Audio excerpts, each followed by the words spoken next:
Every once in a while when I'm out having dinner in a restaurant with friends or family, the waitress will come up at the end of the meal and say to me, "Father, you're all set. The people at the other table there paid your bill for you." And I'm always touched when that happens, of course. And so I always go over to them and thank them and promise them I'll pray for them. And we always have a good little conversation. And sometimes it's somebody I know who just was being kind. But once in a while, it's somebody I've never met before. They have no idea who I am. They only see that a priest is there at the table and they decide to pay the bill. And they don't even know how much the bill is going to be. And when that happens, I say they're not doing it for me because they don't know me personally. They're doing it for God. Maybe a priest that they know, they loved very much and did wonderful things for them, and maybe that priest has passed away, and now they're paying it on, honoring him by giving a gift to another priest. Or maybe they're doing it just because they love Christ and they love his priests who bring him his body and blood. Whatever the reason is, I always pray for them, and I'm always touched by that. And I think of what Jesus says in the gospel reading today here. Anyone who gives one of these little ones a cup of cold water to drink because the little one is a disciple, amen, I say to you, he will surely not lose his reward. And so when somebody does that, they're getting a reward right away. First of all, I promise to pray for them.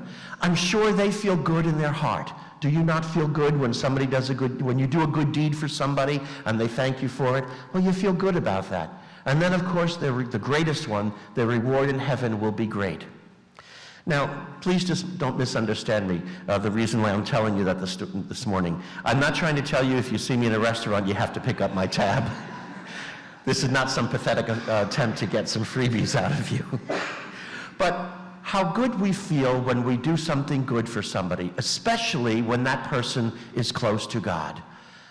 And if we can do it for those who are close to God, imagine if we could do it for people that we don't even know. Perfect strangers. A little good deed for somebody here and there, done in the name of the Lord. What a difference that can make in our world. Sometimes we may do things hoping that somebody will thank us for it and give us something in return. But the hardest thing I think for us to do is to do a good deed simply for God, not for the praise of anyone else, but because it's the right thing to do. And if we can get into the habit of doing little things like that, we'll make the world a better place.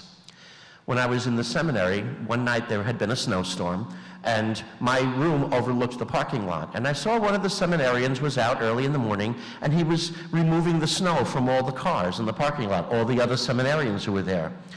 And when we were at meals, somebody started mentioning it. They said, I went out to get in my car and somebody had already cleared it for me. And they were all saying the same thing. And the guy who did it was sitting right there and he didn't say a word. So later, I pulled him aside and I said, I saw you doing that. Why didn't you say something? Or I was the one who did that. And he said, I wasn't doing it for praise from them. I was just doing it for God. And I said, what a good thing. If we could do more of that, just doing something nice, even once every day for somebody else, simply to do it as a good gift for God. Indeed, I think that would really help in our world today where so many people are so nasty, are so cruel to others. A little bit of kindness done just as a gift to God will go a long way. And I assure you, as the Lord promises us, we will not want for our reward. May Jesus Christ be praised, now and forever.